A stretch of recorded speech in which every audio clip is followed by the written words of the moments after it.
Welcome to Opinion Havers, a movie podcast for star-crossed lovers. I'm Cody. And I'm Tyler. Tyler, what did we watch? We watched Star Wars Episode 2, Attack of the Clones. Oh boy, howdy, do they ever the attack? The fifth movie Stop. in the Star Wars franchise. It is. Here's the thing. A lot of times we watch movies together. Yes. And this was one you warned me about. You were like, when I watch this, I can't hold back. There's groans, there's eye rolls, whatever. We didn't end up watching this one together. Like, I don't know if it's for the best or for the worst. I didn't get to experience you watching this movie. Here's the thing. It's probably for the best because I doubt I did as many groans as you would have hoped for. And you definitely enjoyed it more without me there. Well, it's probably for the best as well because Bailey loves this movie. And I think you and I both scoffing at it probably would have sent her over the edge. So you may have just saved my marriage by watching this elsewhere. Tiffany liked this one too. And then we watched it together. Mm-hmm. And now she's like, no, you're right. It's not a good movie. Here's the other thing I learned about this. Bailey does love this movie, but what I learned is she does not watch the whole movie. What she loves to do is find a romantic movie and just flick through the parts where the couple are actually like interacting. And so she's seen the 35 minutes of this movie. That's just Natalie Portman and Hayden Christensen. That's all she's really seen. She's like, I don't remember, like we were watching the last act. She's like, I don't remember like any of this. I'm like, okay, I see what happened here. So anywho, it was good. You liked it? I have not seen this movie in so long, and I built it up as just such an atrocious film experience that I was pleasantly surprised this time. In that it wasn't as bad as I have built it up in my brain to be. I was conflicted. I was conflicted because in some ways I was like, oh, this is not as bad as I recall. And in other ways, I was like, you let me down so hard. Like this is so much worse than I remember. I feel like I haven't really seen this since I was probably like an early teenager. I don't know, when did this come out? I would have been like 10 maybe. It came out in 2002. So I would have been 10. Yeah, so I mean, I think I watched it a lot, like 10 to 14 and not since then, really. Yeah. Did you go see it in theaters and everything? Yeah, I definitely saw this one in theaters. Yeah. I remember everyone talking about Yoda's moves, you know? Yeah. Good times. I loved this movie when it came out. Oh, yeah, me too. It was very awkward. Mm-hmm. Made me uncomfortable at times. Right. But ushered in your burgeoning sexuality, I bet. No, not even a little bit. Okay.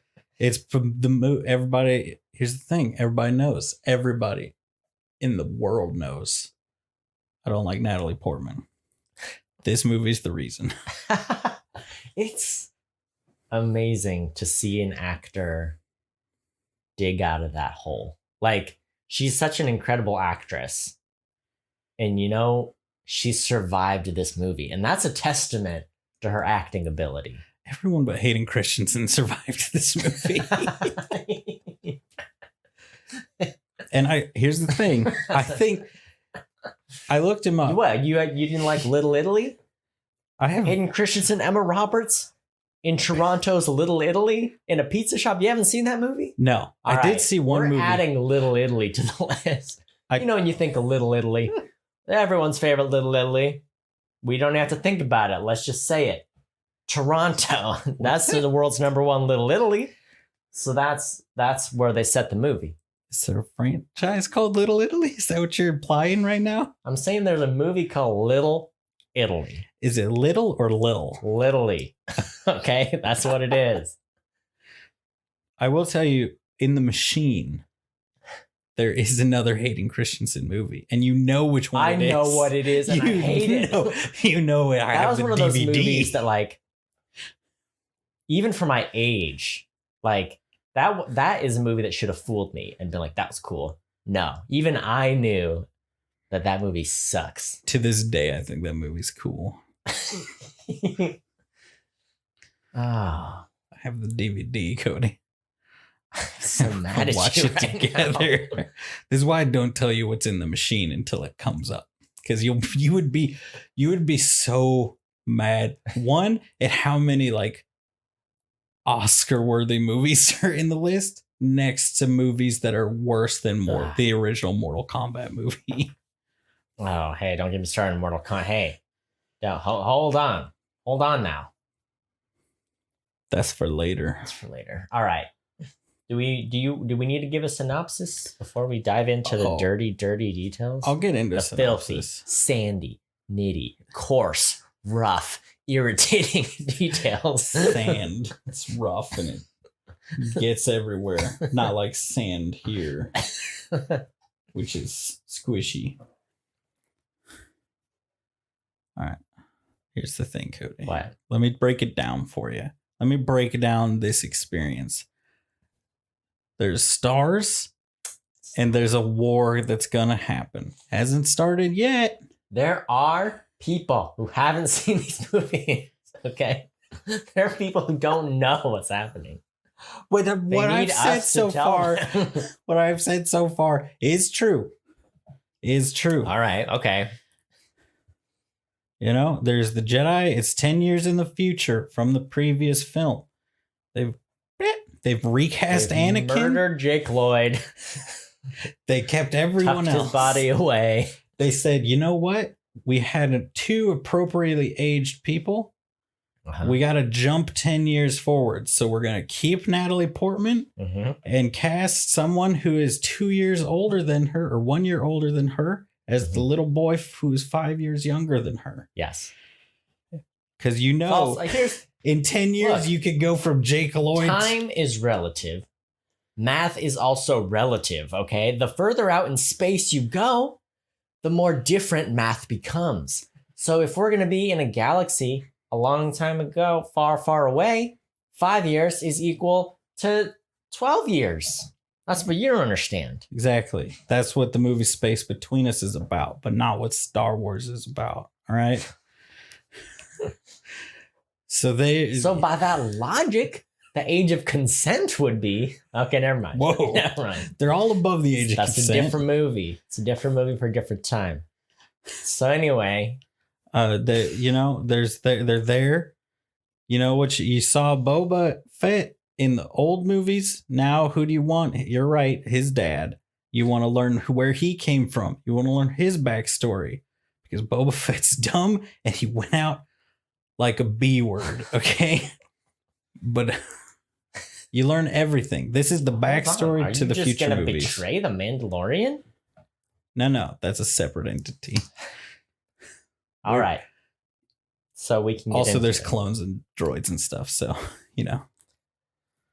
And hilarity ensues. And my favorite Jedi dies immediately.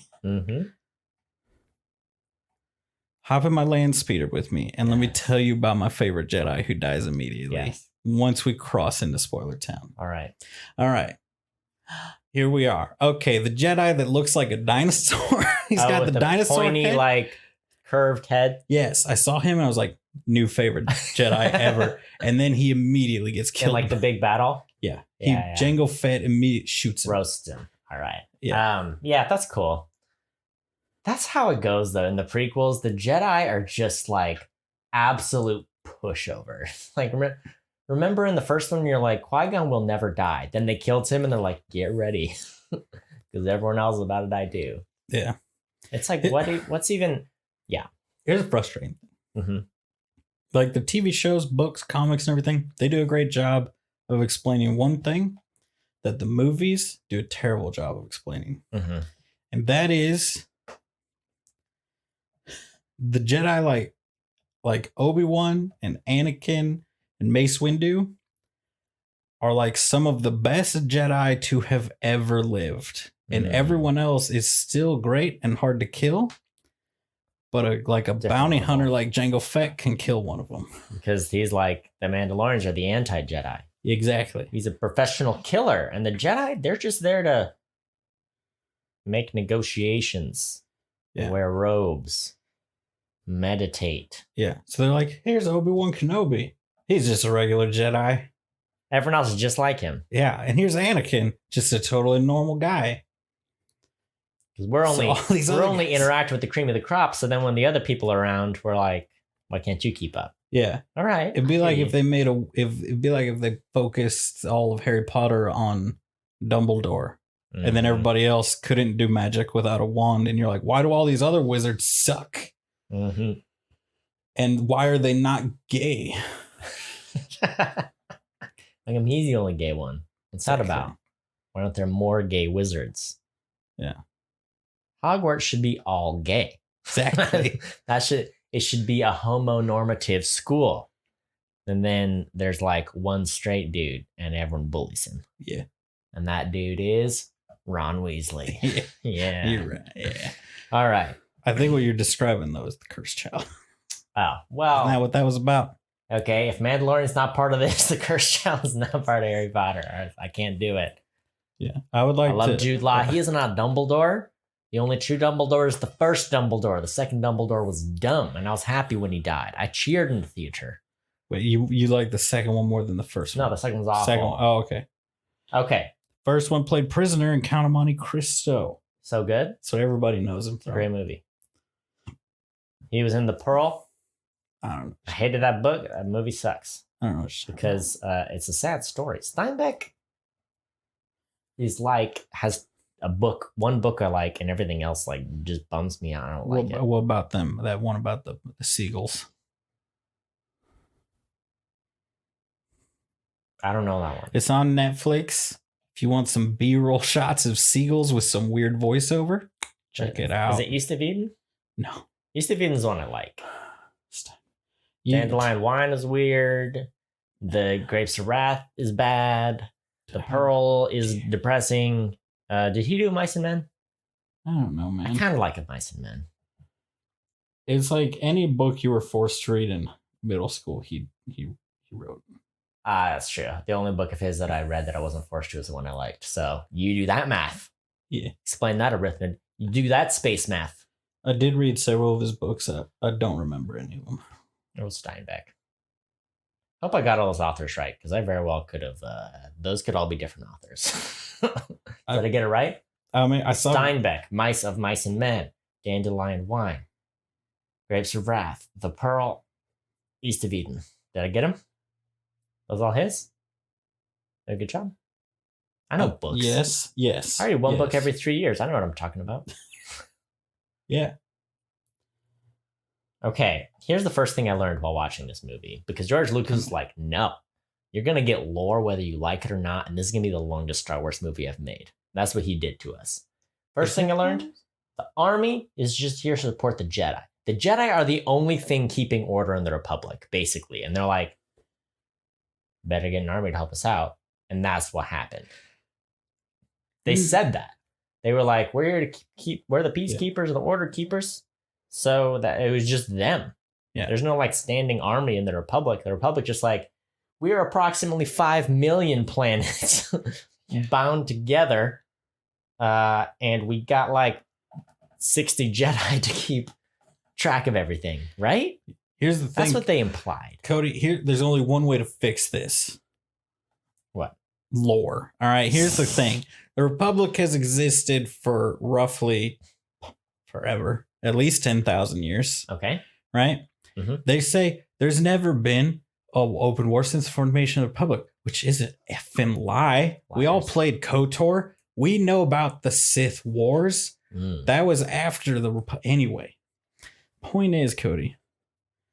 Yeah, they don't have an army because all the planets will have like a police thing. There's the Republic Commandos, which are the blue guys, and the Jedi, and they're like a police force. The Republic Commandos keep the peace on like the core stuff, like Coruscant, and they protect the senators. And the Jedi are like sent in to settle disputes.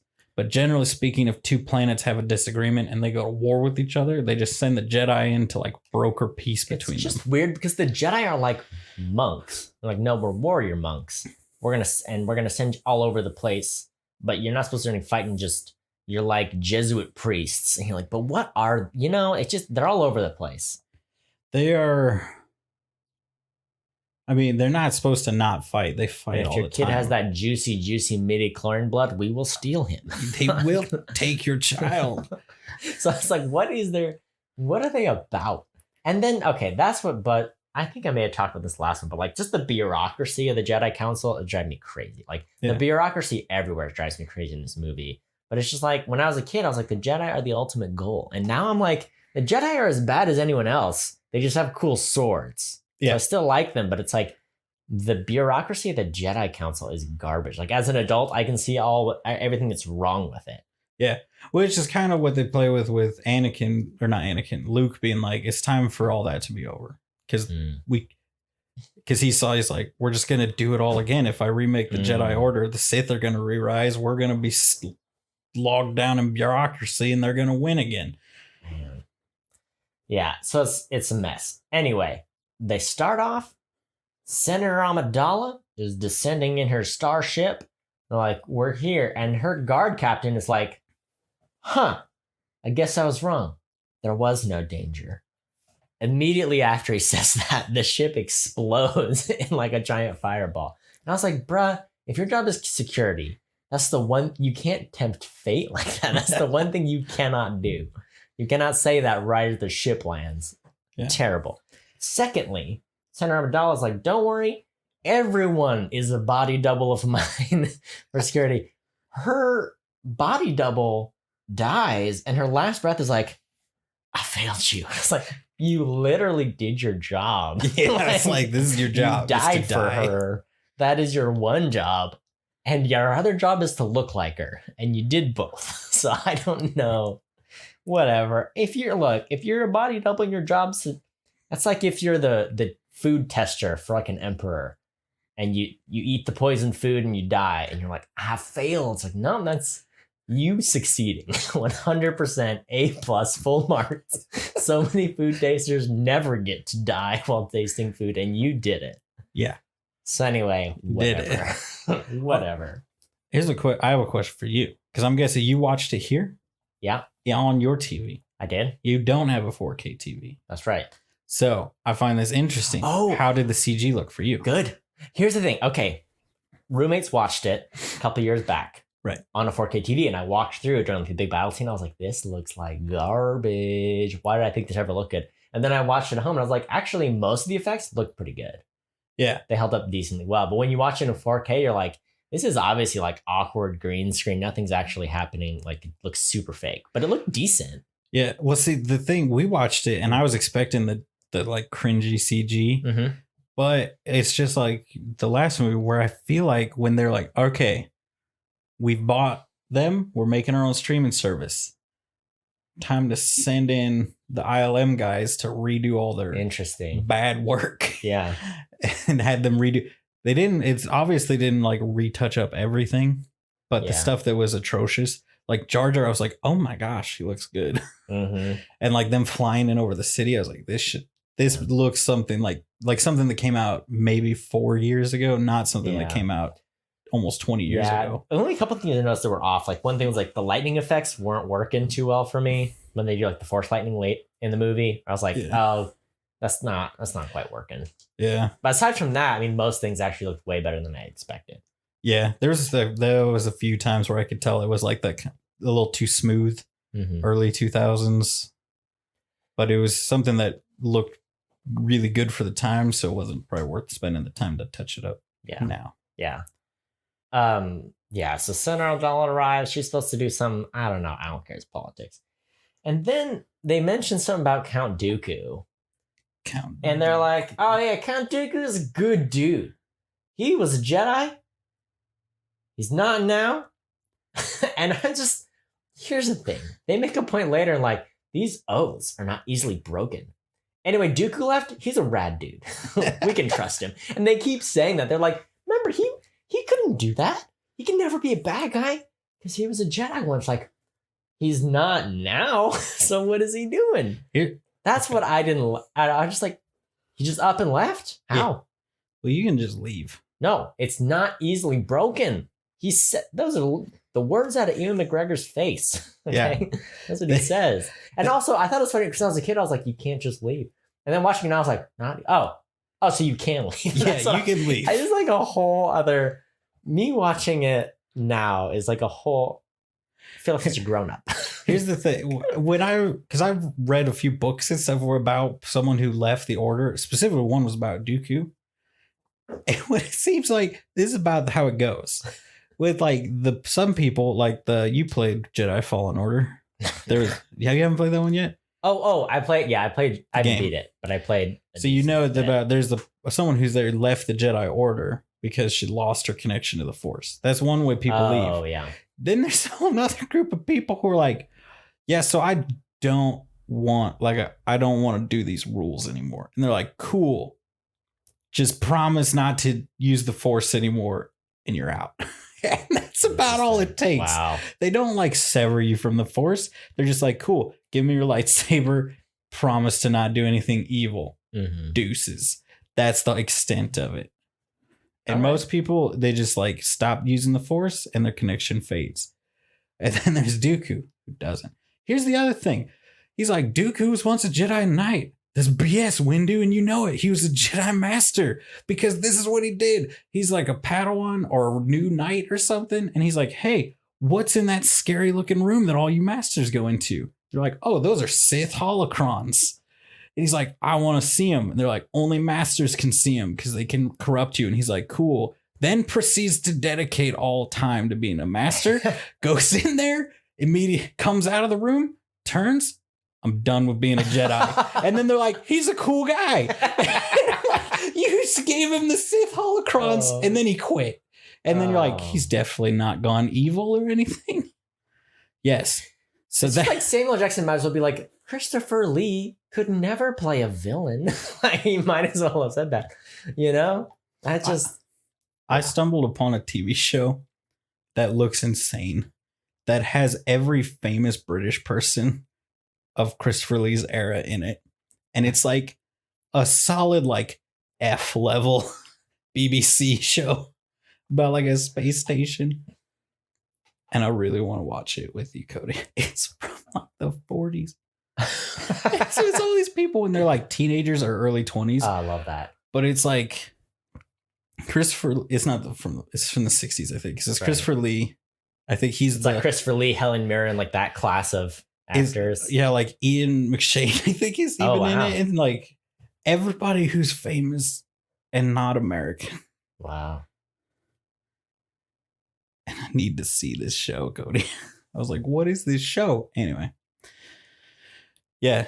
He trained Qui-Gon Jinn. Okay. Who famously doesn't follow the rules. Talk about that. All right. When I was a kid, I thought that was so cool because I put the map together in my mind. I'm like, oh, Yoda trained Dooku, who trained Qui-Gon, who trained Obi-Wan, who trained Anakin.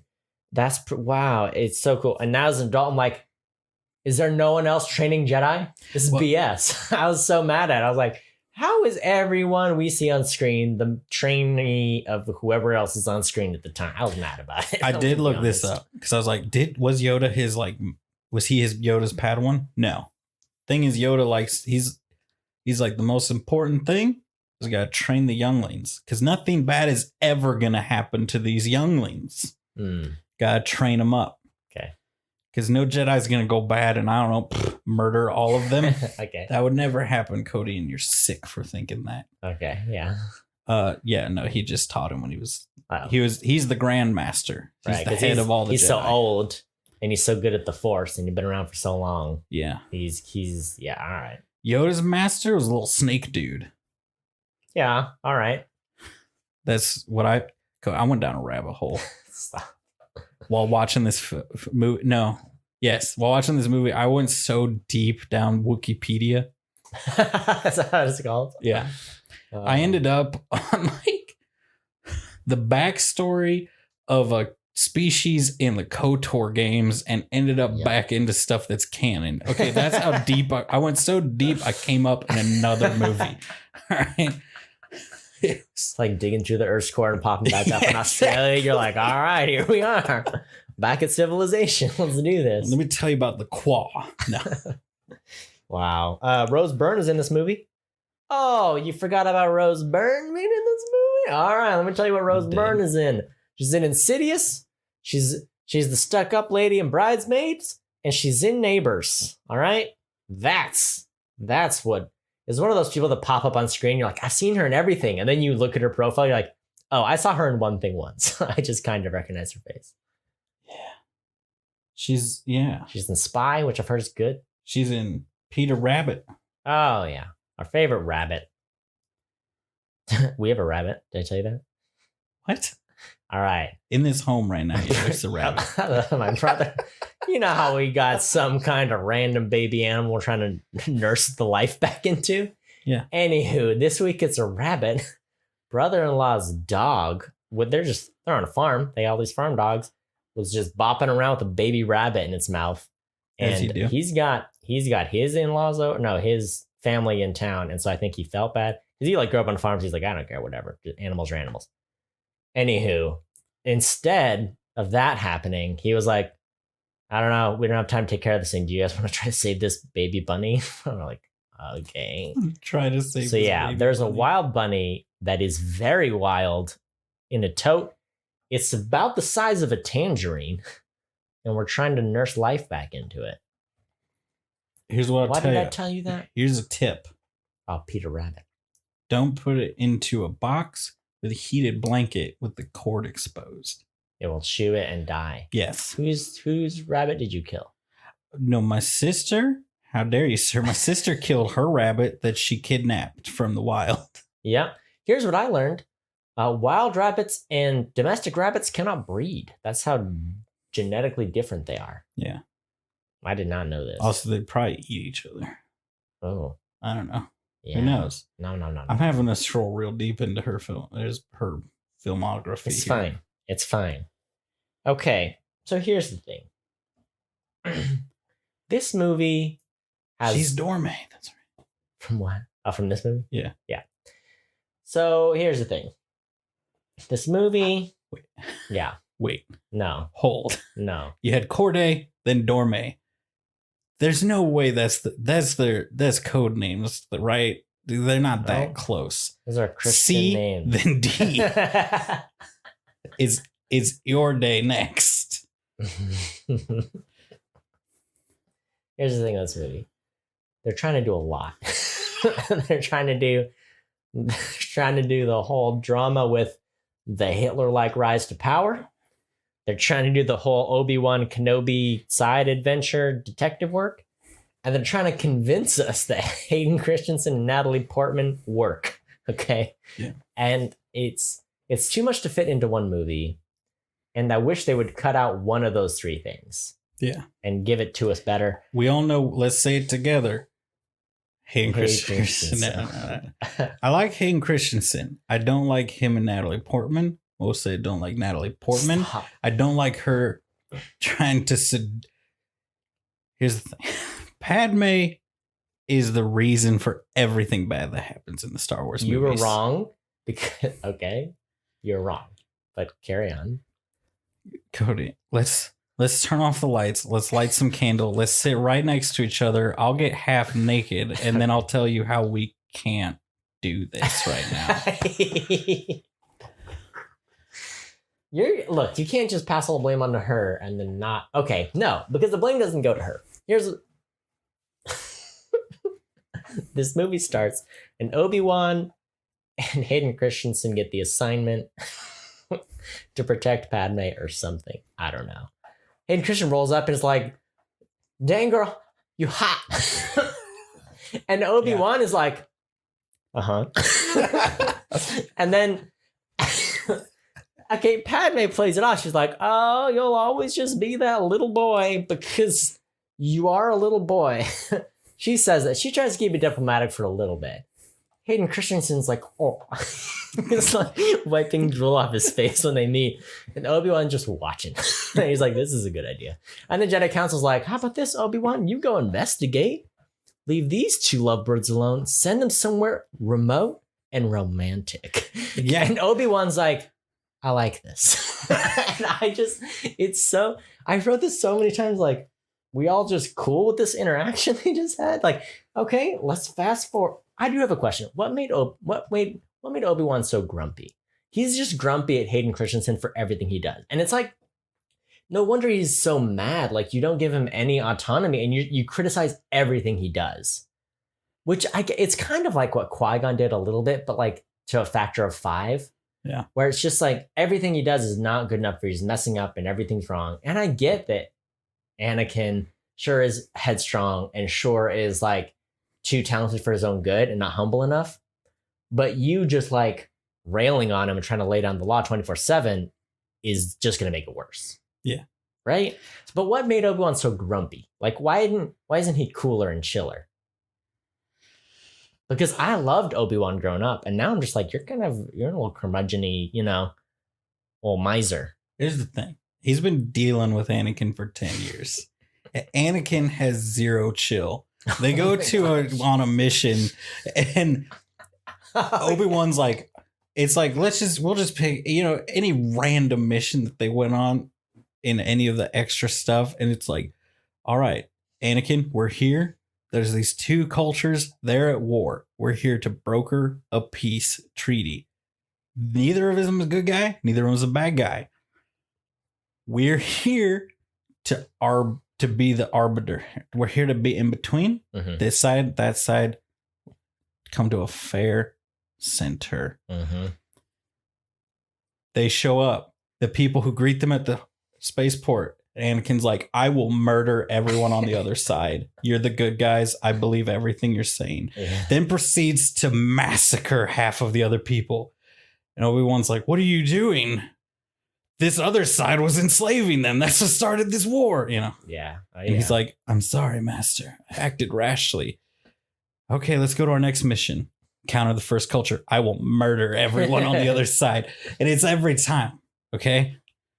So, yeah. He's lucky Obi-Wan didn't put him down 2 years into his Padawan ship, okay? Yep. He could have just been like, oh no, the lightsaber just kind of went on by accident. Yeah, it's one of those things you're like, either Hayden Christensen needed a lot more nuance in his performance, or they needed to like rewrite a lot of that dialogue. Because Anakin, this whole, the first thing, okay, I'm getting ahead of myself. First off, they're like, all right, I must retire for bedtime. Bailey pointed that out. It is daylight. He says that. It's like, it is 3 p.m., but that's fine. Carry on. I don't know how space planet suns work. Whatever. Yeah. Give benefit of the doubt there. And then Anakin's like, anyway, yeah, we put a camera in the room. I don't think she liked me watching her. He said that. I don't think she liked me watching her sleep. He says that in this movie. Yeah. Obi-Wan's like, pretty normal. Pretty normal. Then here's what I'm going to say.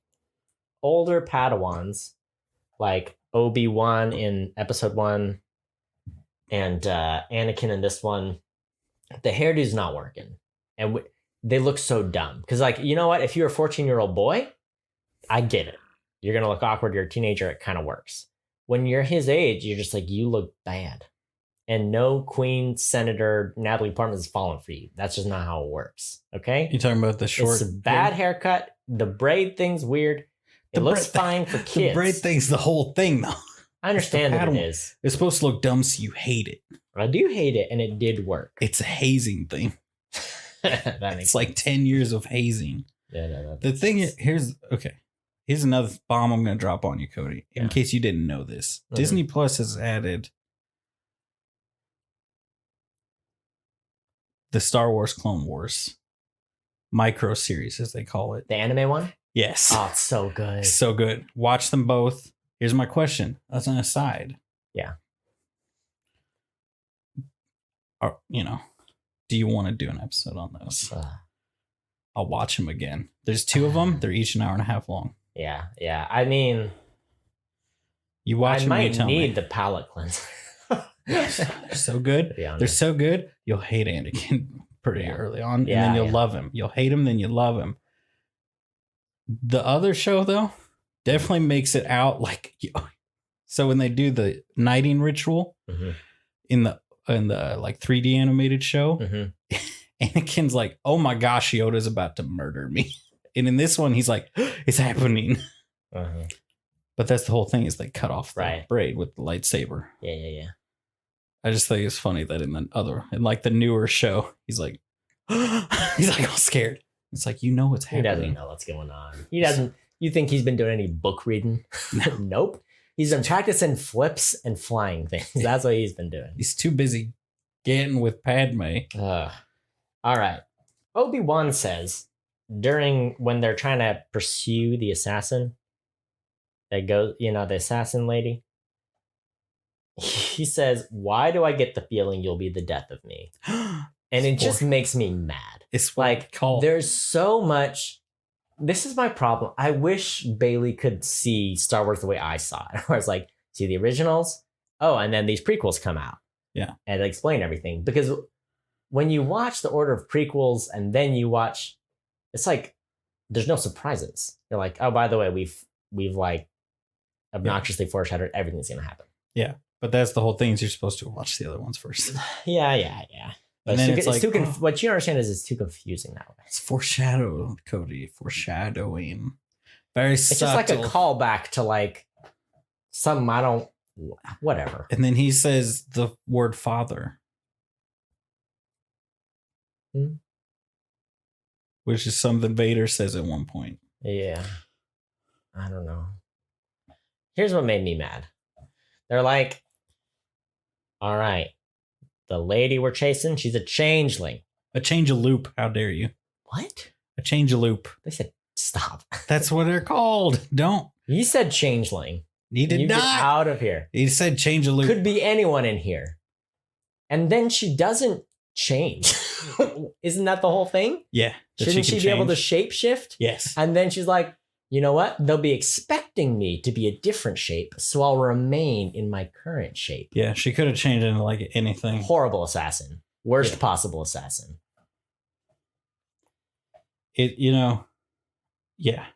Okay. You're not wrong. Okay, but anyway, they're in the bar to look for, whatever. Did you see the TV? The football or the what? Droid football? Yeah. That's not fun for anybody. I love it every time. It's my favorite If thing. it was like Bantha rugby, I'd be like, yeah, I'm all that was about on the other this. screen. But like droid football, like they're not even good droid. Don't you guys have better technology for a football robot? Look, if you're going to make robot football, it needs to look like the Monday Night Football dancing robot. Okay? That's what I need to see. You know what I'm talking about. I know exactly You've what you're seen talking it. And instead, it's like if I made one, if I was like, as a kid, like whipped one together, and it's bad. Yeah. So that's all I have to say about that. Now, here's the question. Does the lightsaber cauterize a wound? Obviously, it has to now because it didn't at one point. Here's the thing. Okay. Want to talk about lightsabers? You want to bring it up? Fine. We'll talk about lightsabers. Anakin. Okay. When I was a kid, I watched this movie. I was like, oh no. This is way later in the movie, by the way, we're talking about. Anakin's lightsaber stops working. I'm like, oh no. Battery ran out. That happens. That was my thought as a kid. What actually happened was when he goes through the factory, it like stamps his lightsaber and breaks it, right? Yeah, it cuts it in half, I think. Anakin loses 2 lightsabers in this movie. Yeah. He breaks 2 lightsabers in this movie. Has anyone else in the series broken a lightsaber? Does he lose 2? Yeah. Oh, Count Dooku cuts one in half. But I think he cuts Obi-Wan's in half, doesn't he? I think so. So that's a double. Yeah. Douche So move. So anyway, Count Dooku cuts one in half, and then Anakin gets one broken in the fact. I'm like, no one else has even. This is the only movie where it's like, lol, lightsaber got broke. Yeah. What is the Anakin sucks? Here's the thing. I hate him. I hate him. The thing that makes it even worse is like the process you go through to make your first lightsaber is like it's like sacred. It's a ritual. Yeah, right? it's like your soul in their religion, because they're like a religious cult too, right? And it's like your soul is bonded to this weapon. Uh-huh. So it's like worst case scenario, we can get you another one. Mm-hmm. But this is the one you made when you became a Padawan. Kind of like Harry Potter and wands, right? You're like, oh, it's a special wand. Like it shows you whatever. Exactly. So like Mace Windu and Yoda, That's their lightsaber. they have the same one probably from when they were like children. Anakin, by the way, Obi-Wan catches it and then he's like, don't lose it again. You could tell this is probably his 17th lightsaber. Oh, they have to go to Ilium on a weekly basis to make a new one. Okay. And they're like, they check in at the front desk and they're like, did you lose another one, Anakin? And he's like, yeah.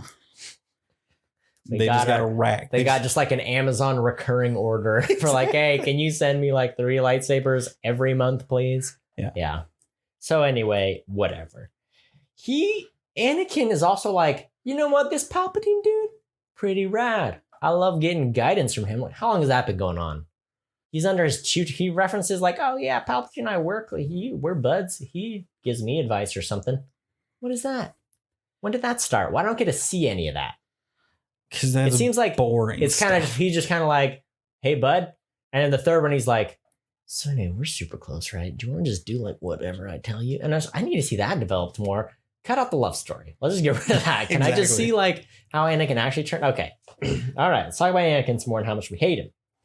Anakin, the moment gets out of Obi-Wan's sight with Natalie Portman is like unprompted. You're like, it's been so long since I've seen you, right? I hate Obi-Wan. Yeah. Anyway, he's a good master. You know, he's good. He's the best. I couldn't ask for. But then again, he's super critical. I hate him. And he's like, he just unprompted unloads all of his problems about Obi-Wan to Natalie Portman. It's like, Natalie Portman, is this him winning you over? Because it sounds like he's just complaining about all of his problems, being a brat the whole time. And Natalie Portman's like, yeah, anyway, bud, friend zone, friends, please. And then the next thing it's like, all right, we made out a little bit. We shouldn't have done that. It's just, I know you don't like Natalie Portman. I don't like her. I do. She can do so much. She is a queen. She is a senator. She's beautiful. She can do so much better than like some lame orphan with like puberty problems. But he's a Jedi. Not really. That's the thing. She's like, he's not really a Jedi. I was like, a Padawan is absolutely a Jedi. He's not a Jedi Knight. That'd be like, that's her. Someone being like, this is Obi-Wan. He's a Jedi. I expect her to be like, actually, he's a master. He's not really a Jedi anymore. Well, she even says too, she's also like, he's doing like a super creepy stare. And she even says, don't look at me like that. Which I think is supposed to be like, oh, it's like a listful look. He just mean mugs her. He does like the Hitchcock stare where he tilts his head down and darts his eyes up. You know, he does that for like half of this movie. And she's like, I'm not convinced about any of the romance. All right, let me share one of my fun facts. I looked this up. I'm sure you've already seen this. I gotta go to. So there were many other, obviously a big budget movie, a big deal. Who's going to be, Anakin Skywalker? The question is, who are they going to cast? Got to do a big casting search. Mm-hmm. Actors auditioned for the part of Anakin include Ryan Phillip, Mika Collins, I don't know these people, Paul Walker, that'd been cool, Colin Hanks, Christian Bale, Heath Ledger, James Vanderbeek, friend of the pod, the Beak, Joshua Jackson, Eric Christian Olsen, I don't know who this is. No one else matters except Leonardo DiCaprio. So can you imagine if this was Christian Bale or Paul Walker or Heath Ledger, how cool this movie could have been, like how much better performance it could have been, even if they didn't change any of the dialogue at all. You know what I'm saying?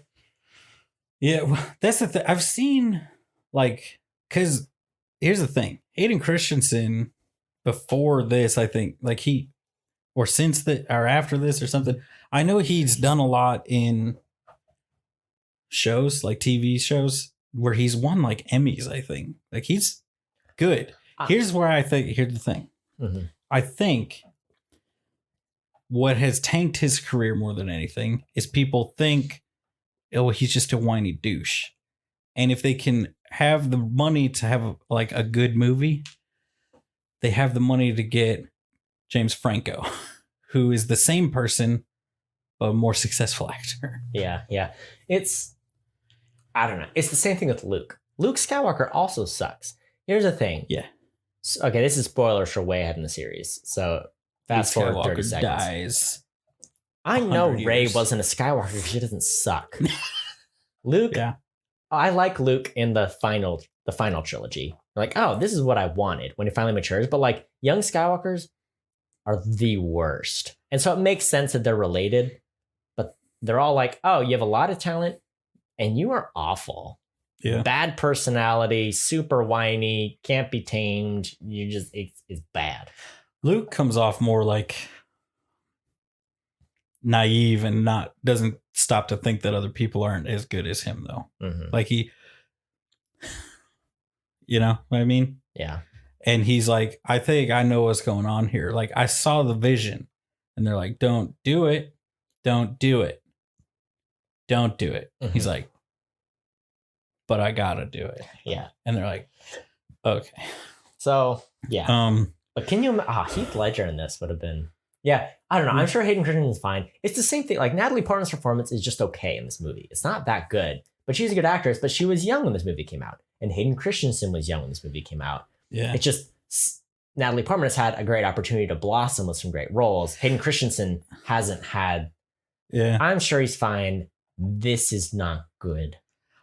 I think George Lucas, his directing performance is bad, right? Well, I think he is exactly what George Lucas wanted Anakin to be. He wanted him to be kind of like a whiny teenager. And then the next one be an arrogant 20-something. You know? Like he just needed nuance. He wasn't supposed to be likable. But it's too over the top and obnoxious. Like there's no redeeming qualities to him. Because at every turn, literally everything Obi-Wan wants to do, he doesn't do. Everything, all the rules he's supposed to follow, he bucks them all. And that's my biggest complaint about Anakin, is that he commits to do the Jedi thing and then doesn't follow through with all the rules. You're like, look, if you're going to be a Jedi, do the Jedi rules. If you don't, then leave the Jedi and do that and be like the world's best mechanic, pilot, whatever, stunt double, bounty hunter, whatever you want to do. Like, do that. But you can't just, you know, I hate that he just like skips out on half of it and then it betrays him. You're like, well, yeah, you didn't follow the rule. You didn't follow the system. You didn't do anything right. You tore yourself between everything. This is your fault. Yeah. And also, by the way, I don't like you, so I don't care. You're way better as Darth Vader than you ever were as Anakin. So you're almost like when he's Darth Vader, you're like, cool, finally, like at least I can get what you're doing. Because whatever you're doing, Anakin, you're a mess. All right. Here's where I'm going to change your mind on Padme being the person that causes everything bad. Mm-hmm. All right. They're like, all right, we got to protect Senator Amidala. She's the leader of the... Okay, here's the thing. I feel like every other scene, they swap whether she's for or against an army being formed. Because she's the leader of the Loyalist Committee, which seems to be 7 people in a Senate of thousands. So huge. It's obnoxiously huge how big the Republic Senate is. You're just like, this is not, it can't work. It's supposed to make you go like, this sucks, because that's how the Emperor gets to start the Empire, is he's like, this sucks. So let's have one guy in charge. Anyway, they're like, we got to protect her. Then they're like, well, maybe somebody she knows, because she's not going to let just some douche show up and protect her. So maybe people she knows. She likes Obi-Wan. Anakin's also there. We all know they love each other. We're all on the same page on this. So let's pair them up. Obi-Wan can supervise. He's gone through this. Here's the other thing. Obi-Wan did the same thing with the Duchess of Mandalore. And he's like, can't do it. And she's like, can't do it. And they're like, cool. We're going to separate ourselves now and never speak again. Or else we're going to bone down. All right? Yeah. So he's like, they'll do it. They'll be fine. Then they're like, all right, Anakin, you take her off. You guys go stay in the palaces. All the security, all the people out there. They're like, cool. Lots of chaperones, lots of people around. It'll be hard for them to be alone. Then Padme's like, let's go to my villa alone. And Anakin's like, hold on now. And she's like, hold on yourself. we're going to go alone into the wilderness on a romantic retreat because that's the most secure option. Mm-hmm. And he says, fine. Okay. And then they have a candlelit dinner with a pair. That's true. There is a pair in this movie. I think the biggest indictment against her is that she leaves Jar Jar in charge. That's really the source of the whole thing. Like, because, okay, one thing about Jar Jar, we all hate him. We all know this. Everyone does. Great. But in this movie, he says something that really bothered. Like, when he popped on the screen, I was like, he's going to say, like, Bagong Junga. He's going to say something stupid like that, whatever. He says, Misa accept this great responsibility with muy. I'm like, stop. You just threw in a random Spanish word to the Jamaican man. He has 3 lines. I was so mad when they made him say muy. I was like, how dare you respect the people of Mexico, the people of Chile, the people of España, the people of Guatemala, the people of Cuba, the people of, how dare you disrespect all of these cultures by making Jar Jar speak their native tongue? I was so mad. Am I wrong? No, I'm correct. I'll say more nations. Venezuela, Colombia, El Salvador, La República Dominicana. All of these places are disrespected by Jar Jar saying muy, and then not finishing his thought. And even she's like, just shut up, Jar Jar, and do it. Just whatever you do, don't make an evil dictator. Don't enable a dictator. We'll be cool. Yeah. What's that comedian who has the whole bit that he's like, the entire Emperor's plan was set in motion and enabled by an action of Jar Jar Binks. I did see a fun fact. The working title for this movie, to spite the fans, which is always the move, was Jar Jar Binks' Big Adventure. Oh, yes. That was the working title. I didn't finish a thought earlier. I talked about all the actors that tested for this movie or that auditioned. Hayden Christensen got the part primarily because he and Natalie Portman looked good together, which is true. Like, as a poster, you're like, that's a couple. That's about it. Because he's doing too much. She's doing not enough. And the dialogue can't bridge that gap. Yeah. So when so that like first scene when they're all talking to the Chancellor, right? Who plays the Chancellor? I can't never remember that guy's name. You know who I'm talking about though, right? Is he even in anything else besides the Star Wars movies? Ian McDiarmid. Yeah. I don't even know that's how you say his name. His known 4 credits are Star Wars, but his recent acting credits include Star Wars, Britannia. Oh, he's in The Lost City of Z. Oh, yeah, I did. Some other things, you may recognize him. He's in a lot of TV, surprisingly. Okay. I'm just trying to find something. He's in a lot. I mean, it's a lot of TV. Here's the thing, though. When they're Sleepy Hollow. When they're there doing their thing, and he's giving his spiel, and he's speaking, and they're speaking, I was like, all right. There's one actor in this scene that's acting, and the rest of them are like,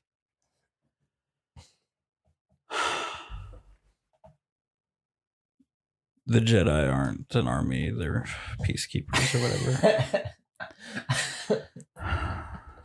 Yeah. When do I get to turn on the purple lightsaber? I think we're figuring it out. Yeah. At least I am. I don't know. You're over there in the side room. I know what you're doing. I know what I'm doing. I'm cracking codes. Okay. Here's what I know about Star Wars: A New Hope. Yeah. Episode 4. George Lucas shot this movie and then was like, oh crap, I gotta make amazing special effects and I can't sleep because there's no time.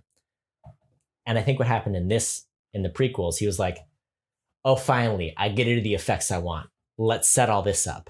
Meanwhile, his actors are like, how do you want me to deliver this line? He's like, hold up. We're setting up the green screen. So I need you to table that, okay? Put that on the back burner. They shoot the scenes. They're like, this is going to look good. Okay. No regard for the performance and the nuance. And we get a great looking movie for the time and some rough performances. Yeah. That's what I think happened with these. The thing that blows me away, though, is that some of the, like Samuel Jackson does so poorly. And then there's like a point, like 3/4 way through this movie, where from there on into the next movie, he's killing it. Yeah. But up to that point, you might as well have just have him like greens, like at home, always have him in a chair, green sheet behind him. I can crack the code on this as well. In a bathrobe. Here's what I think happened there. Famously, he's got a purple lightsaber for no reason other than he wanted it. Yeah. What you may not know, or may know, is that it says bad mother effer on it. I think he spent most of this movie etching that into his lightsaber. It's the same thing his wallet says in Pulp Fiction. It says bad mother effer. So anyway, I think once he got that taken care of, he was able to hone in the character and carry out the performance. That's my theory, at least. You mentioned him sitting on a chair. Oh my goodness. When they're in like the dark room, the meditating, whatever, and he's sitting crisscross applesauce on top of it. I was like a little kid. It made me so happy. I was like, who's that little boy? Oh, that's Samuel L. Jackson. Right. Okay, cool. Yeah. It did fill me with delight to see. I don't think I've ever seen Sam Jackson with his feet crossed, but I loved it. He's a Jedi. I thought it was so cute. Yeah. It's like, it's almost like, was it Wesley Snipes in Blade 3, where he's only in the movie for like 11 minutes because he just never wanted, like, they'd be like, all right, we're going to film your scenes on this day. And he's like, cool, I'm not going to show up. I saw a thing about that. He was so mad. He and the director had this bad falling out. And like, I don't know if it was by the second or third movie, he only communicated with him by sticky notes. So he'd like write down a note, be like, from Blade, and then send it to the director. Like, all right, I have a problem with this. Write it down from Blade. You, assistant, give that to the director. So rad. Yeah. I don't think George Lucas. Remember when they were recast, they were like, we should do Blade again. Let's recast it. And then Wesley Snipes is like, I'm still here. Why aren't you going to pick me? It's only been 20 years. You guys are racist. And everyone was like, oh, Mahershala Ali, he'd be perfect, right? And Wesley Snipes is like, not better than me.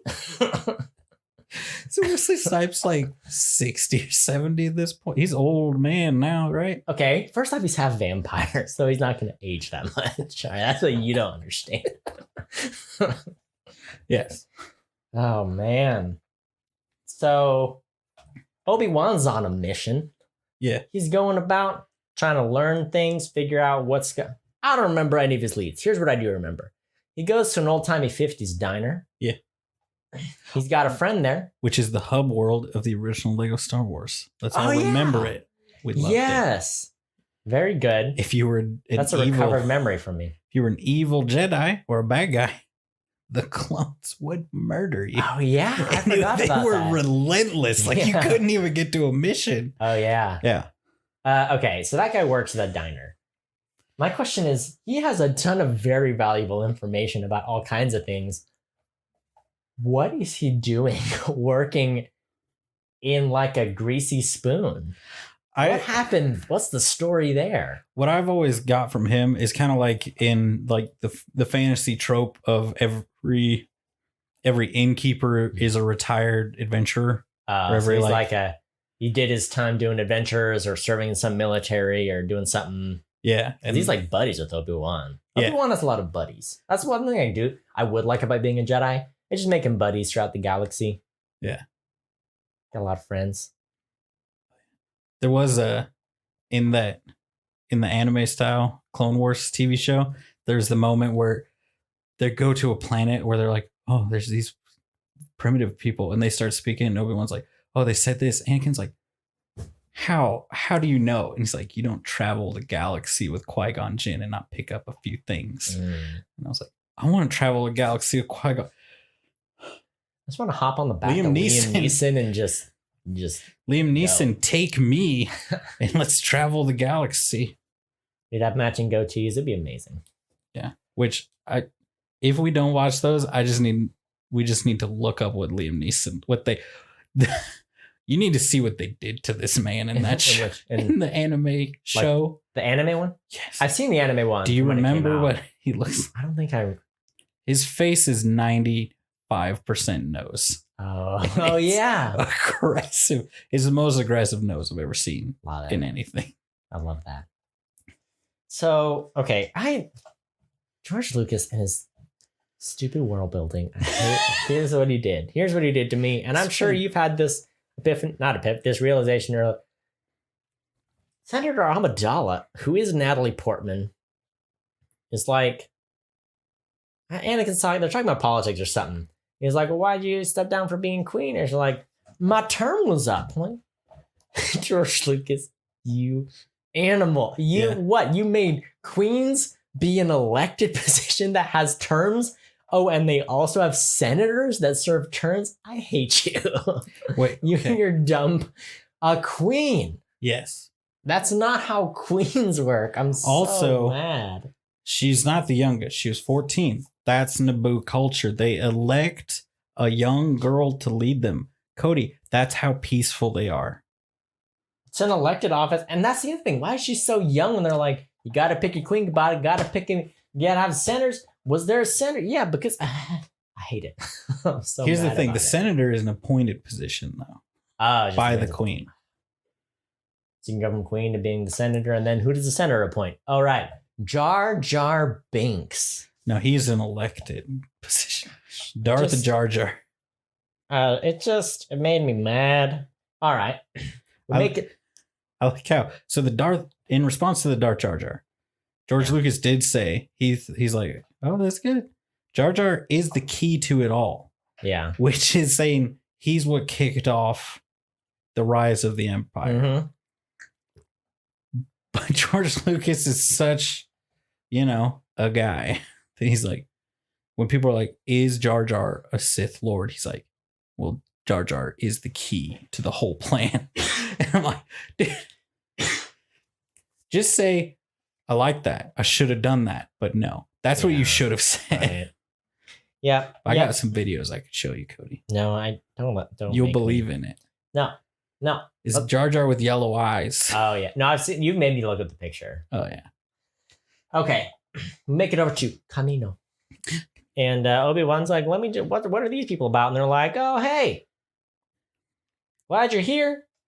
Here's your army, which is fine. Whatever. I don't care. Here's what I do care about. Jango Fett. And he's like, oh, yeah, he's the guy that we made all the clones from. Here's 8,000 of them acting their hearts out, eating lunch from a tray, looking at a board in the classroom. And Obi-Wan's like, yeah, I'd love to meet that guy. They meet the original one, Jango Fett. We're like, oh yeah, Jango Fett, he just he got paid a good bit and he wanted us to give him an unaltered clone, so that's fun. Who is Boba Fett, who we all know and love? Spoilers. Young Boba, acting his heart out with the mean mug. I'm sure at one point he went to George Lucas like, so I just have to mean mug Obi-Wan Kenobi the whole time? Yeah. In every shot?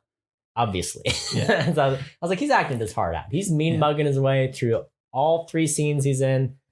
I'm proud of him. Yeah. They were like, he's like, well, what kind of face? And they're like, Hayden, get over here. Give me your seductive look. And he's like that. Give that to Obi-Wan. You're trying to seduce him. Oh man. Yep. But yeah, he's really trying. And there's some of his lines where they very obviously had the ADR and he inhaled that microphone when he was recording the lines, and they're like, nailed it. Oh man. You nailed it. Yeah. So there you go. That's fine. My next note is about the romance. Just the romance happens too quickly and there's not enough of it, and they both suck so much that it's just a bummer. And I'm so mad because he just keeps forcing it on her. Anakin's like forcing himself on her, and he's been moody and weird the whole time. And then she thinks of you as a little boy. You're a little boy. Last time she saw you, you were a tiny little boy. And I hated all of it. Yeah. But I stand by my thing of, she's like, oh, we can't have a romance. Come into my dimly lit room. Let me slip off my shawl. So the costume changes were aggressive.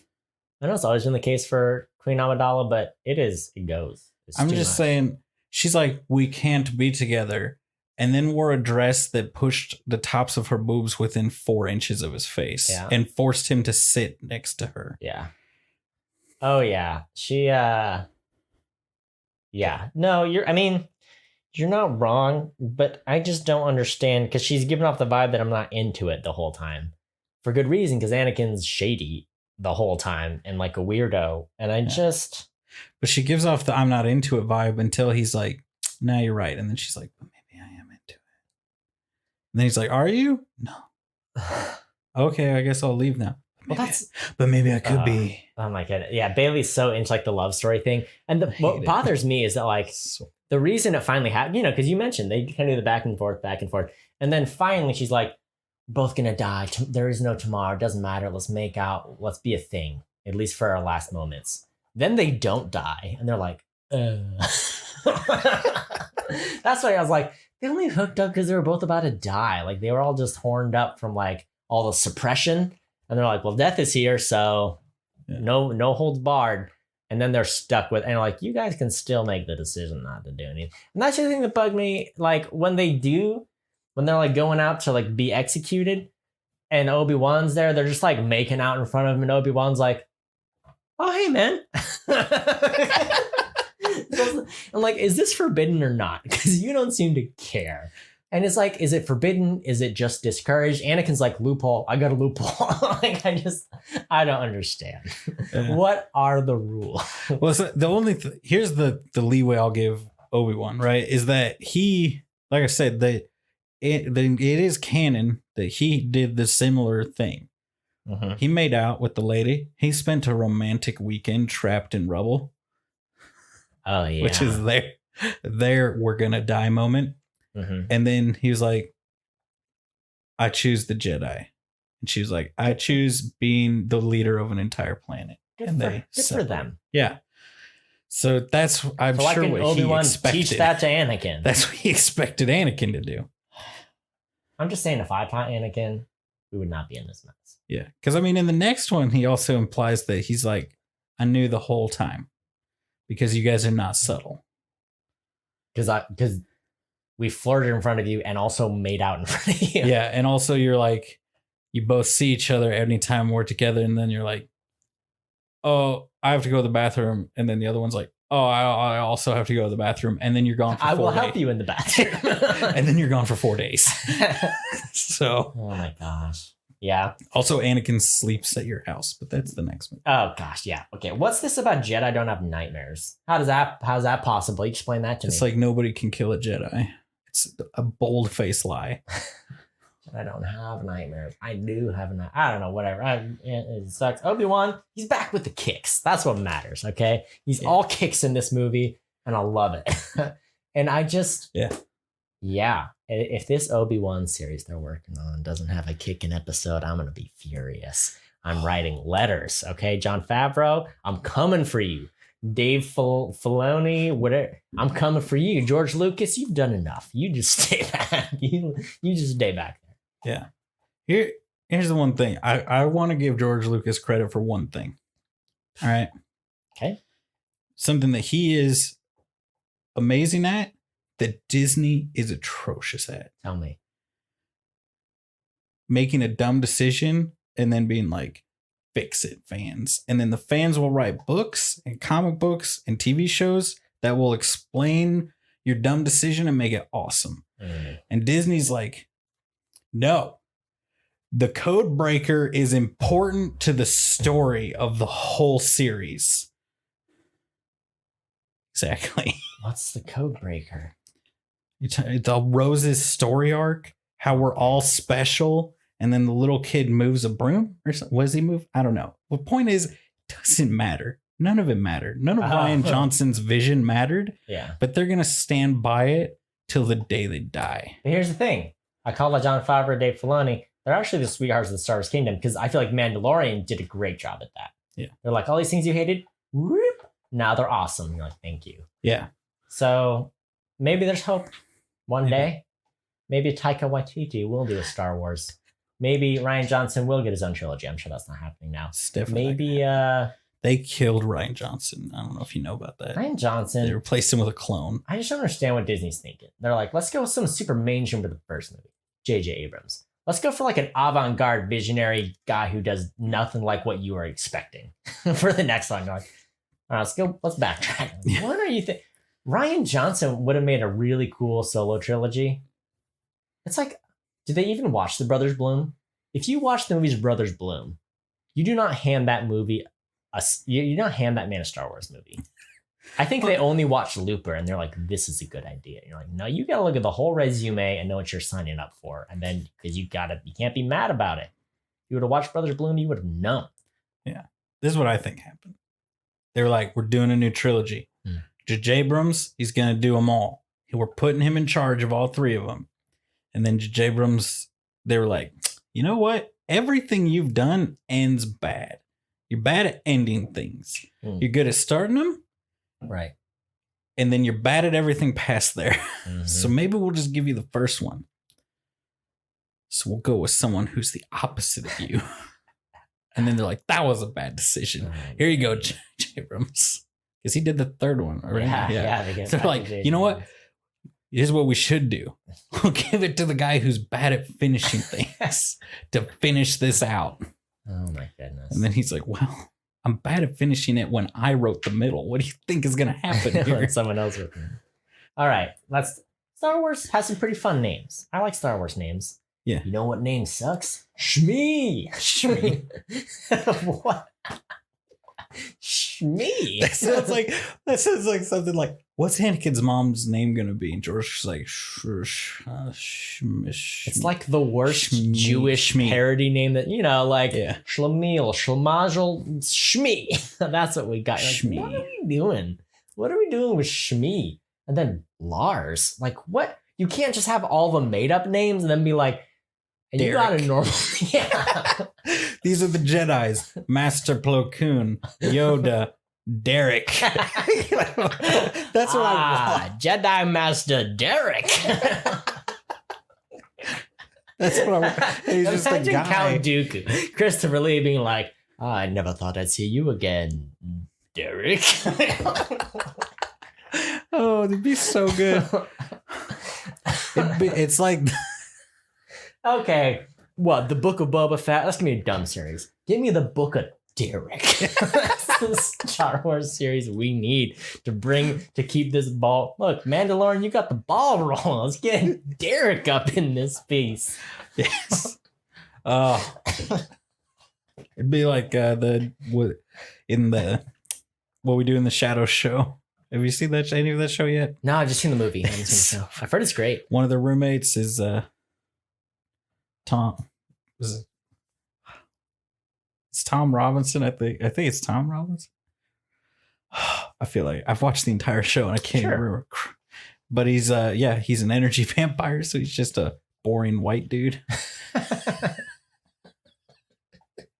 So how he feeds is he just goes to offices and just picks a desk and pretends to work there until somebody figures out that he's not doing anything. Oh man. Derek. All right. Derek. Jedi Master. Speaking of Shmi, speaking of Lars is a bad husband. Here's the thing about Lars. What's his last name? That is his last name. What's his first name? Oh, no, that's his son's name. Lars. Did you ever see the thumb movies? Yeah. Did you see the Thumb Wars, the Star Wars Thumb movie? Yes, I do. Like, there's one point where it's like, what did you say your parents' name or your uncle and aunt's name were? Like Zune Dead and Gonna Bite It. And then he's like, oh no, and he like runs home and they're dead. Anyway, Lars is he's like, we went out there and looked for him. I got injured. Just accept it. She's dead. Like, what? You couldn't have sent anyone else out there? Bro, you just like killed you know what I'm saying? It hadn't been that long. Yeah. Well, anyway, Lars is just a bad. That's all. Yeah. He gave up hope immediately. He's like, look, she's dead. We've all accepted it. You just got here and you need to accept it. Yeah. course, they did all go out, and then he got his leg chopped off. Out, his leg got chopped off. And he's like, what, 30 of them went out and 4 of them came back? I'm just saying, he was like, don't even bother trying to save her, you idiot. And you're like, he's a Jedi. You're not going to let him try. Now, he's just a Padawan learner. Padawan learner. That's For like as good saying... as he is at naming things sometimes, he's also like, Padawan. What's a Padawan? A learner. Padawan learner. Like, let's add the extra word on the end of it. Here's the thing. No one else ever says Padawan learner except for the worst character in the series, Padme Amidala. Okay, here's the other thing. It's like when they called it a laser sword, okay? It's annoying and I hate it. Oh, man. Yeah. Yeah. So, that's cool.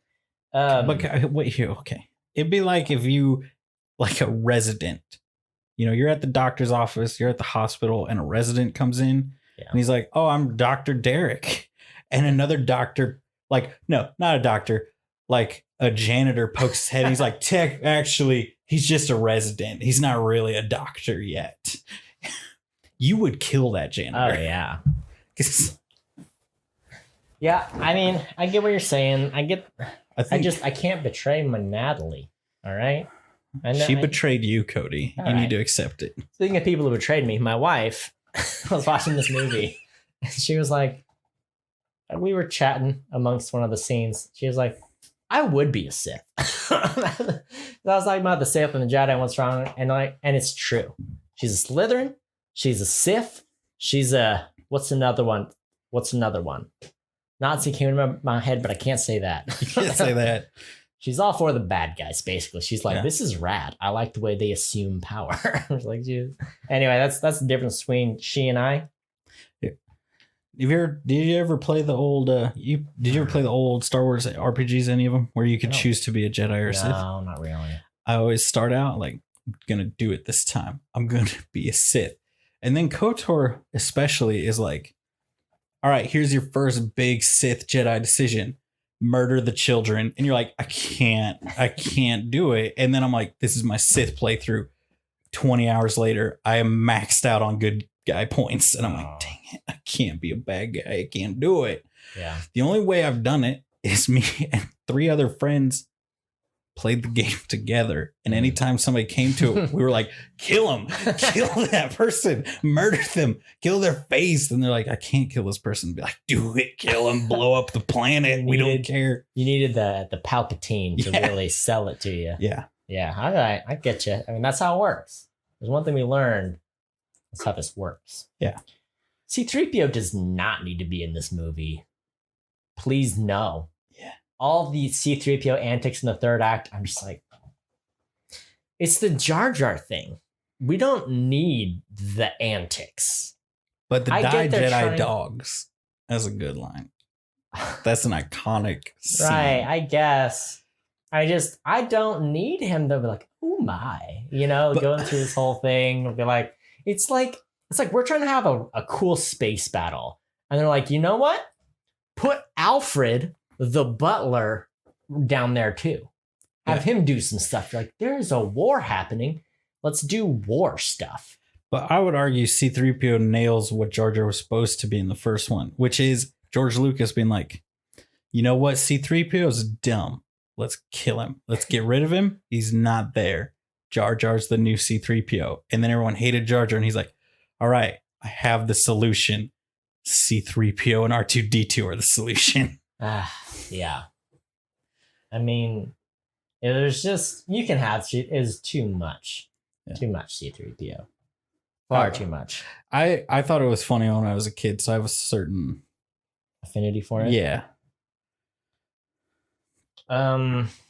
Yeah. So also, they really make out the Jedi to be like just weak and not very powerful. When I think it's Kit Fisto, a Jedi master on the Jedi Council, goes up to C-3PO and goes, huh, and knocks him over, and then he's like, nailed it, and then waddles away. I'm like, dude, you're supposed to be powerful enough to like force push like 1,000 of these guys out of the way, and you can barely knock over C-3PO. That whole battle, there were a lot Obi-Wan's there chained up. Anakin's chained up. Padme's chained up. Actually, I kind of like that part. They have all their monster to fight, and they flip up and fight them. They're pretty good. Yeah. It's a pretty good little bit. The monsters and the Kaminoans were the ones that I was like, oh my gosh, these still look really good. Kaminoans did look really good. I was shocked. Tiffany likes how flowy their clothes are. Oh, yeah. She's like, I want to cosplay as them. And I was like, oh, we could do the ring thing to extend your neck and maybe murder you on accident. Not on purpose. That's my wife. How dare you? So they're at the big battle. Here's what I realized. Dooku, just in the first movie, they waste Darth Maul. Yeah. Waste of super cool villain. This movie, just a waste of Christopher Lee. You're like, you brought Christopher Lee in. You have him pop up and be like, oh, I'm Christopher Lee for like a little bit. And you'd be like, never mind. That was lame. Forget that. It's just. But he was once a Jedi. He could never do anything bad. Yeah, it's interesting too, because he pops up. I think I watched a video about this too, because he pops up and all we've heard is that Count Dooku's all right. Don't do him wrong. And then he pops up. Obi-Wan's there. Count Dooku walks in and Obi-Wan's like, I don't trust you. You're slimy. And like, as far as everybody has said, Count Dooku's a reputable dude. Yeah. So why does he pop up and he's like, oh, what's going on? And then Obi-Wan's just like, not buying it. You suck. I think part of that is the fact that Qui-Gon was his master. And Qui-Gon didn't really trust him. Because he saw Dooku be like, I want those Sith holocrons. And then go into the room with the Sith holocrons and then quit the Jedi. And he's like, nothing suspicious here. Yeah. And the wise Qui-Gon is like, I'm suspicious here. Yeah. I hear that. It's just nothing adds up. Everything we hear about Dooku, and then Dooku finally pops up. And I don't know. It doesn't make any sense. Yeah. Of course, another way you can interpret it, and probably a way that it's supposed to be interpreted, but they didn't do a good job of that, is that the Jedi are more concerned with one of theirs could not be the bad guy. So they're like, we know Dooku's a little sketchy, but he was a Jedi, which means he can't be sketchy. Yeah. You know what I'm saying? Yeah. I hear you. So, I mean, if you know someone from way back when they were a cool dude, and it's been 10 or 15 or 20 years, you're like, nah, he's probably still a cool dude. Nothing could have transpired in those 20 years. Yeah. So here's what I also realized in this towards the end. Anakin's audio is peaking all the time. Yeah. Super bad. It sounds really weird. So bad. Where it's like everyone else is acting at this level, then Anakin's like shouting everything and they never dial it back or do anything to fix it. And you're just like, oh, your audio is ruined. Yeah, there's like a conversation between him and Padme where she was like, oh, yes, and then this thing. And he's like, oh, yeah, and then, Yeah. It's like, what's like, what?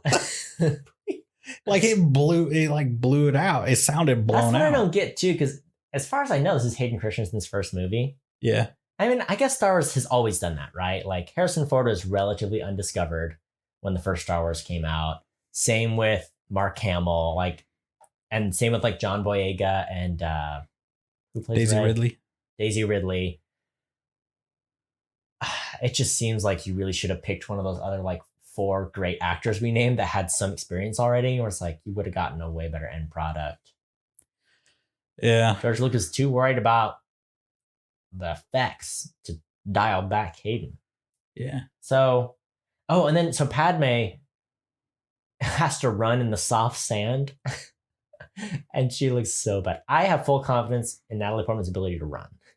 But when you make someone run in soft sand and then shoot them from a wide angle, they look like a fool. I don't know if you caught that, but I was like, they did her zero favors by including that shot. I mean, it's like I've always thought the Star Wars movies are really bad about, all right, here's what we're going to do. We're going to take you, a 50 to 60-year-old actor who we did not tell to get into shape for this film. You're going to have to sprint a quarter of a mile in a shot, and we're not cutting away, and we're not doing anything. Yeah. And they're like, okay. And they kind of slow down. And it's like, what? just like cut away, get a body double, do anything, but make this old man run upstairs. Oh, remember the last movie when did the fast force run? That's the Zlink. Yank him out of there. So good. I thought it was funny. We talked about like how little that's used in that anime show. Yeah. It's used constantly. Oh yeah. So much, too much, way too much. Not enough. It's never enough. It's we got to justify using it the other time. It's too much. Yeah. So we get into the lightsaber fight once again. Anakin cannot stand to strategize with anyone or follow any instructions. Obi-Wan's like, look, if we take him at the same time, this could go pretty well for us. Remember the last time it was one-on-one? Qui-Gon died. Anyway, let's do this together. Anakin's like, well, I'll do this. Never. I'm taking him now. And just like jumps in and gets murked. But I don't understand. Anakin, I understand that it's just left, right, up and down. He's just making all the wrong moves for everybody. Yeah. Well, you remember earlier when he stole a car and he said, I thought my skills already rivaled Mace Windu. Mm-hmm. And Obi-Wan's like, no. That's a joke. That's the thing too. I was like, I'm good enough for the trials. I got my emotions on lock. You're like, stop. You're a wild card, an absolute wild card. Like you are not ready, dude. Yeah. I mean, I get that he's a wild card, so saying you're not ready just makes him more of a wild card, but we're in a vicious cycle here. At some point, you got to cut this boy loose. Yeah. You're like, you know what?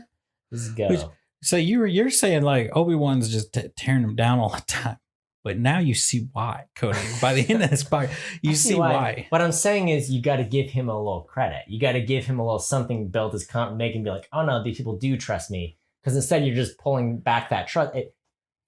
Obi-Wan is enabling the vicious cycle. And I don't, you don't blame him so much for doing it because Anakin does justify it. But if you're a master, you've got an apprentice, and you've got Yoda to help coach, at some point you have to be like, what are we doing wrong here? How can we help this person do better? Yeah. So that's where I'm at. So we're doing the fight. Love our lightsaber fight. There's battling, there's fighting. What is with the close-ups? Did you notice the close-ups in that fight? The final with Dooku? Yeah, there's like two close-ups where they're like, all right, we're going to zoom in crazy close on Christopher Lee's face, and it's just going to be flashes of light. Yeah. And then we're going to zoom in super close on Anakin's face, and it's flashes of light also. There's like, this choreography and this is not working. It's like... It's a choice. I think they were trying to go for the dramatic lighting, but it's like, just do the dramatic lighting while they're fighting. You don't got to like do the swirly lightsabers while... I got two things. Tell me these two things. Or I'll tell you these two things. You tell me what you think about these two. One, I feel like they did the choreography, they filmed the fight, and they were like, it's too short. It's over before it starts. Yeah. And so they're like, we need to do something else. So somebody was like, I have an idea. Check this out. And then like showed them a video of like two like kung fu masters or something fighting where they're like super focused and just like trying to hit each other and blocking and not landing any blows. And then one guy lands a blow and the other guy just falls. Okay. And they're like, we could do it like close-ups like that where they're both focused, not moving a ton, just like stuff's moving around them and they're focused on not getting hit and hitting the other guy. Yeah. But what it looked like was they just waving glow sticks at them.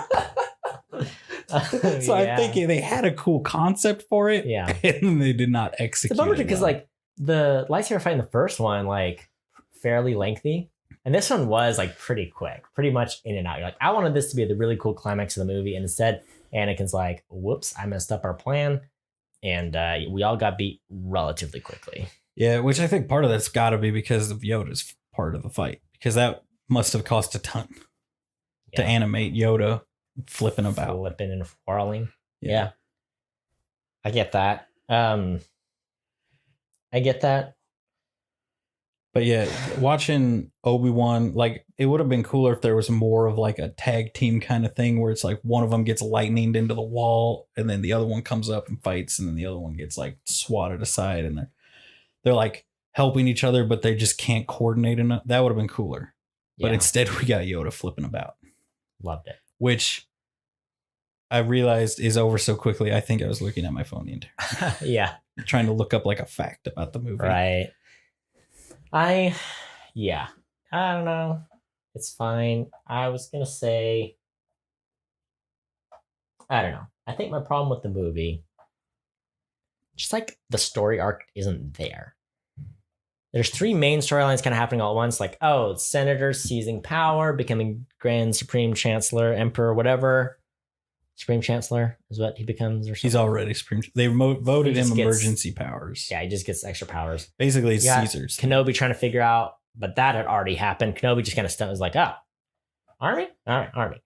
And then Anakin is fallen in love with Natalie Portman, murdering villages, and oh, look, we all end up in the same place. I don't know. This is the problem with the middle film in a trilogy too, right? Is you're like, here's the grand arch we're telling. This is not the same actor from the first movie, but it's the same character. So you remember, you gotta like him. You're like, I don't like him actually. And then I don't know what's like the arc to the movie.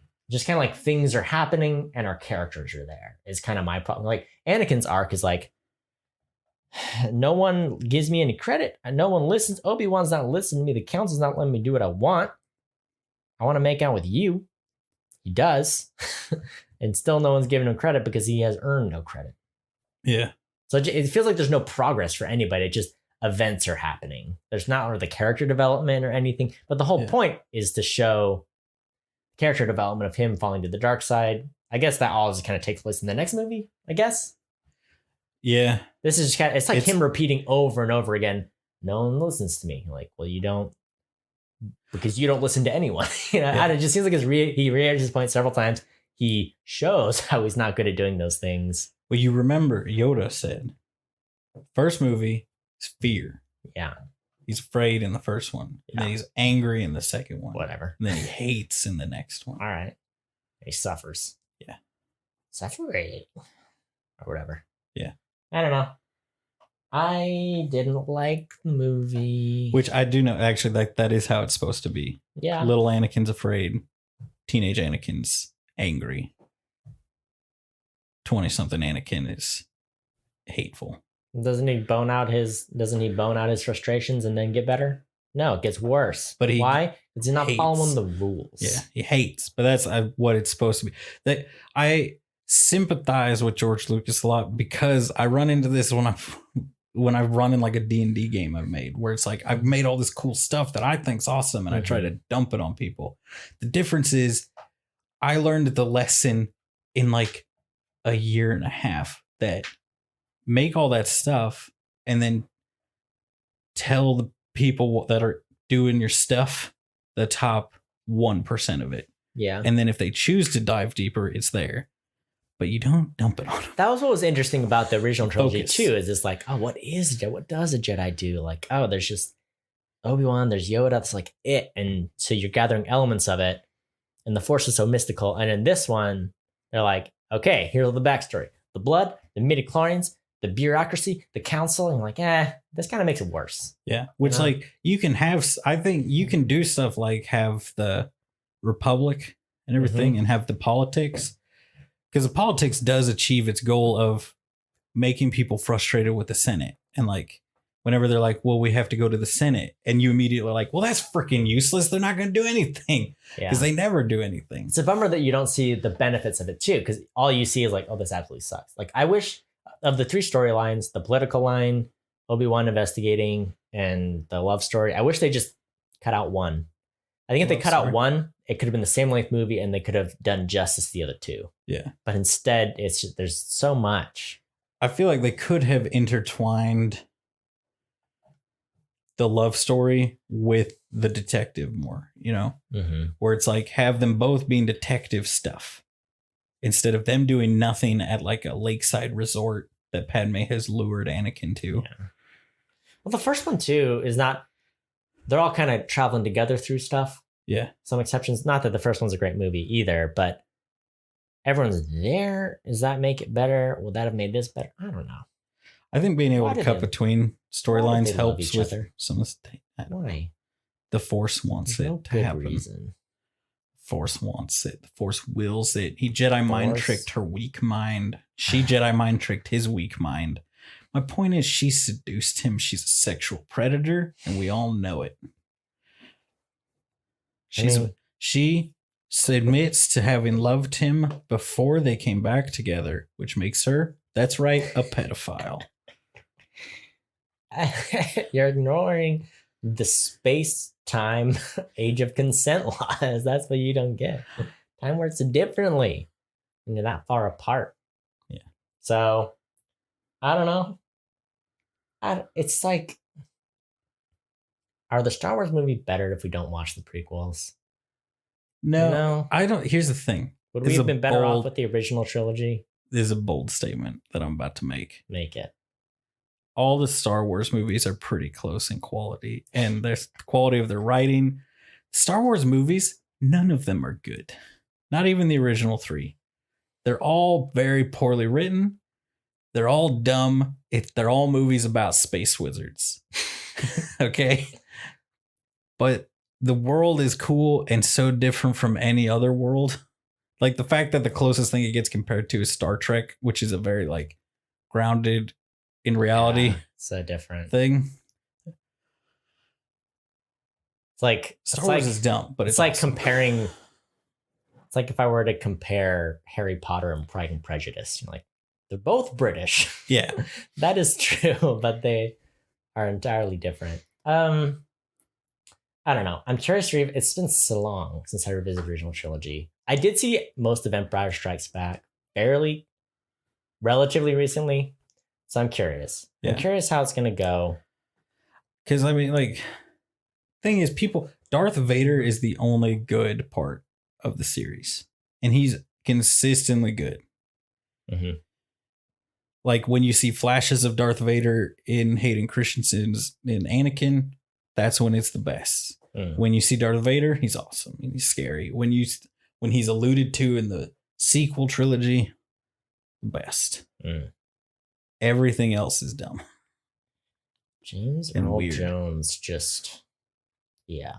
Have you gotten to the part where you encountered Darth Vader in the fort? Nah, I stopped playing that game. I got stuck on a puzzle, Oh, as is my want. So I gave up and I played other games. it's the only time I've been scared of Darth Vader. Really? Like the music and everything, for a second, I thought Darth Vader was going to kill me as a person playing the video game with him in it. That's cool. I didn't even know he was in it. Now I want to play. It's ridiculous. I'm not going to. Do it. You have so many other things. Coward. Play the game of the year 2 years ago. So what else is there to say? There was there were stars. There was There a war. is now a war happening. Yeah. I would say, yeah, for anybody watching these along with us, watch the show. Just watch the show. Even if you don't do the 2D show, which it is worse than the 3D show, but it's much more self-contained and it's a lot cooler. Mm-hmm. But the shows make the Clone Wars seem a lot cooler than this movie does. Well, even that's how I felt too as a kid when they released like the anime shorts. Yeah. In between the two movies, I was like, "Oh, this is amazing." Yeah. There's a lot of goofy I'm stuff. ready for episode 3 to happen. Yeah. There's a lot of weird decisions. I still think this is the worst of all 9 movies. I think this is the bottom of the pale. For the sake of like the chemistry of the romance, Star Wars, there's always been romance in Star Wars, but I feel like this one, they were really just like, no, we're doing just a romance plot. Like we're just doing a romance arc. And that's all we're doing. And it's like, I feel like the romance and other ones is always like, oh, it's an undercurrent through what's going on. And this one, they're like, no, it's all that's happening. Yeah. Now, I'll ask you this. This is something Tiffany said. She said, you're right. This romance, she liked the romance. And then when we rewatched it, she's like, you're right. It's weird. This movie's not good. But she pointed out it would be the movie as a whole would be elevated so much just by removing the weird fireplace room scene with Anakin and Padme. Just cut that scene out. Don't replace it with anything. Just remove it entirely. Maybe allude to it. Mm-hmm. Yeah. I just like she's a queen and a senator. She doesn't have other irons in the fire. Like she alludes to like, my boyhood crush Tonko or whatever his name is, and like, we were whatever, and then he did his own thing, and I'm doing my own thing. But there's nothing else going on with her. What is she? Well, that's what I almost wonder if she's not supposed to get with anybody either, because of how Naboo. I just think celibacy is begging for trouble. Yeah, you can't say no. Catholic priests can attest to that. Name one instance. Name one controversy. Name one widespread global controversy. We've made so many enemies. Name one global cover-up. Made so many enemies. We're going to add the Catholic Church. I mean, I've seen the two popes, so I feel like balances it out. Have you seen the two popes? No. It's very good. I've heard that. I was surprised. I thought it was going to be much drier than it was, and I really enjoyed it. Here's the thing, though. Isn't that the movie that's got the same guy who plays like the evil Pope type guy in Game of Thrones? Oh, I don't know if it's in Game of Thrones, but yeah, probably. Yeah, but he plays like... And Anthony Hopkins, who like plays... Or no, I'm thinking of someone else. Anyway, it's a good movie. Yeah, and then he just... he's the nice Pope. I sat through all of Silence, so I feel like I can do whatever I want. Okay, that's my penance. I sat through all Silence, so now I got a whole pass. I keep wanting to watch that movie so bad, and I don't know why. Oh, we could do it for a Cody's Corner because that was one of the main movies that was just like frustrating to me that I didn't have more people to talk about it. But that's the one about the missionary. Yeah, Liam Neeson, the Jesuit missionaries. Yeah. Is Liam Neeson in that? He's their master, so I don't think he's in it much. But I'm pretty sure that's who he plays. The guy. I just remember what's his name? Young guy. Adam Driver. No. He's in it, right? Andrew Garfield. Who? Okay. All right. Let's just Google. That is probably my favorite Scorsese. So much movie. Star Wars. Nah, what if Andrew Garfield was Anakin? Oh, I don't think the world is ready. He's not big enough. I don't think we're ready for Star Wars to be that good. You know, that's Star Wars we deserve. If we behaved better, we could have Andrew Garfield, Anakin Skywalker, but we are naughty. We're naughty people. Here's the thing. You got to have somebody who can play the whiny teenager and then be a big boy. What other man are you going to get to play that? Because I feel like Hayden Christensen, whiny teenager, and then, you're a big boy, you know? Mm-hmm. Andrew Garfield, Adam Driver, Liam Neeson. You're so good. You haven't even seen it. I've seen it. Yeah. Oh, man. Because that one... Because I like Andrew Garfield and Adam Driver a lot. That's like a big part of it. Yeah, they're very good. They're good boys. They're both in Star Wars. It is let me tell you. You know what? I'm just not going to tell you anything about that movie because we'll just have to do it sometime. Yeah. All right. So I don't have much else to say. It wasn't great for me. See how the next one goes. You know, I don't know. Maybe I'll just say this after every movie. But you know what? Rogue One's coming. And that'll keep me going for a bit. Is Rogue One next? No, Rogue One's after the third one. Yeah. Are we doing those? I'm saying Rogue One's coming. It's coming down the line. Didn't we already do Rogue One on an episode? We'll look it up. We redo it. Who cares? Nobody listens to our show. I saw Rogue One in LA. My sister. Yeah. Was that pre-podcast? I don't know. When was pre-podcast? Was there a time before the podcast? I don't know. Nothing was before the podcast. Time started when we went to go see Thoroughbreds together. Oh yeah. And then recorded the podcast till 2:30 in the morning. That was a good time. And I wonder if anyone's actually heard that episode. It's not good. It's probably still on podcasts.com, right? Because wasn't there like one platform where it stuck, even though we like pulled it down? Oh yeah, still got the audio. Podcasts.com. The old days. Remember podcast.com? Hate it. So many times have I accidentally gone to podcast.com instead of podcasts.com. Yeah. Oh, yeah. Well, I did not enjoy my experience with this movie. How would you rank it though? Because we got to rank them. Is this one? Is it two? Gosh. Which one's better between this one and the last one? There's so much of Jar Jar in the first one. Yeah, but not as much as you. There was more to complain about in this one. That's something, right? There's Natalie Portman in this one, so you know. Portman's in both. So it levels out. You know. Which one is worse? Less of Little Annie in this one, though. I guess that Watto had a beard. Don't forget that. All right, two things that I think make the first one better: Qui-Gon and Darth Maul lightsaber fight. So if those two things didn't happen, honestly, if one of those things didn't happen, I think this actually might be a better movie. I don't know. I had a bad time. I had a bad time with both of them. Yeah. I think the first one is a better movie. This one had cooler moments, but the lows are more. Is loftier and let down a little. You know, it has higher peaks, lower valleys. Mm-hmm. Cut out the love story. This one's better by far. Yeah, probably. It was fun to watch a Jedi fight a Jango Fett, you know? Because if you just cut out the love story, all right, just have them be like, they're there, have them talking, have them be friends. Like, as friends. Can you imagine if they were friends and they hinted at the romance toward the end of the movie, but that was it? Well, I was going to say, have them maybe have some like awkward moments that could be construed as romantic, but they're friends. But it's not Anakin pushing himself on her and then her pushing herself on him. Yeah. And just then trading blows. Like that end part, you know, like, or not the end part, but like the part where they're about to die or they think they are. Yeah. And she says, you know, F it. I like you. I think you're a cool guy. Let's make out. Yeah. And then from then on, it's the same.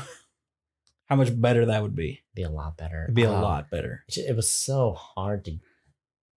It's like watching. It's like sitting.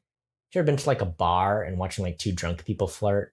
It's like that. We're just like, this is so cringe. It's so awkward. You know? Yeah.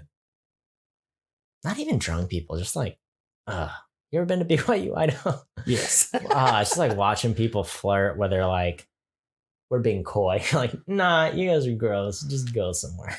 Just leave. Yeah. But then you go there. But maybe, you know, because, you know, you've been there. You try to do the subtle flirting. And then people are like, who are you again?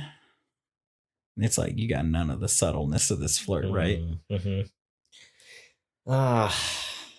So you got to throw down the engagement ring. First date. That's the only way. You gotta do. There's one thing I learned from attending a church school. If you don't have a ring on your person, then you're not even in the game. Okay? You're not even competing. Yeah. And that's what it's a game. That's our dating advice. It is a race to the finish line. Yeah. We are both married men. That's true. Who have slept with a woman at least once. That's true. So we know. We know one thing. Yeah. We know how to get the ladies. You got to bust out the ring. Bust out the ring. Here's the pro move. Do it as quickly as possible. Buy the ring from your sister-in-law who bought herself the engagement ring from a previous marriage. There you go. Because he wouldn't buy her a ring. He proposed without a ring, then she bought it herself. Yeah, that's how they do. That's how the Wookiees do it. Yeah. On Yavin. Nope, Kashyyyk. Hold on, Kashyyyk. Yeah, you got it. Yeah. All my knowledge of Star Wars, I realize now, is not from the movies. It's from Battlefront 1 and 2. So good. You put that in the first person, changes the whole game. Mm-hmm. So much detail on the guns. It's weird. It's very weird. Well, I'm sorry. I had to watch this movie. I'm sorry it went so long. But you loved it. You loved every second of it. Yeah. Thank you for listening. Share us, review us, whatever. We're on Twitter and Facebook at Opinion Havers. I just want to get yelled at for my views of the Catholic Church. Look, until you've watched the movie The Two Popes in silence, and let's just throw a spotlight in there. You can't come at me. That's your homework. You watch those 3, all great movies. Then you can come right on at me. Yeah. To all my Catholic friends, I love you. Don't. I'm sorry. You don't, though. You're a liar. There's a lot that I like about the Catholic Church. Mostly, I like that they gave us the movies Silence, Spotlight, and The Two Popes. Oh, yes. I've heard. I learned a lot about the Catholic Church through The Two Popes more than anything. Yeah. It's a cool movie. Yeah. Thanks for listening. Until next time, watch movies. And have opinions. So in that big battle scene, they didn't shoot. No one got shot. But a bunch of Jedi still died, so you do that math. Okay? Because they come in with like 300 Jedi, and then there's like 12 of them. I'm talking about the droids and the clones. They just run at each other with guns, and they're like firing. And like 2 droids fall. Yeah. It's like, you guys suck. We didn't even talk about Sam Jackson doing a flip and discarding his flaming cape. That's the way to beat the Jedi. That's one of those high highs. Flame. You get the flamethrower, beats the Jedi every time. Jango Fett also went out like a B word, by the way.